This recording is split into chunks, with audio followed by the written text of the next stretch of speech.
আসসালামু আলাইকুম। আমার বাবলুর নিজ হাতে আম গাছ লাগানো, সেই আম গাছে আম হয়েছে। এখন আমার বাবলু এগুলো মেপে দেখবে আমের ওয়েট কত হচ্ছে।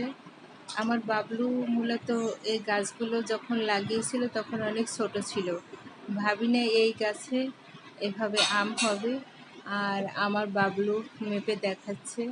এটা হচ্ছে ব্যানানা ম্যাঙ্গো, এর আগে ছিল কিউজাই। আমার বাবলু আসলে অনেক পরিশ্রমী, আর যার কারণে আমরা এভাবে ফল খেতে পারছি। কিন্তু আমার বাবলুর অনেক কষ্ট হয়, কি করার, মায়ের জন্য তো করতে হবে। সে তো হচ্ছে আবার ডিজিটাল বাইজিক। এজন্য আমার বাবলু সবসময় ছাদ কৃষি করে, সামনে একটু বাগান আছে। মূলত আমার বাবলু এগুলো গাছপালা সব কিছু নিজ হাতেই লাগায়। এই যে এখন এসেছে জাতীয় বৃক্ষ মেলা, সেখান থেকে কিছু গাছ কিনবে, এজন্য সে খুবই খুবই এক্সাইটেড।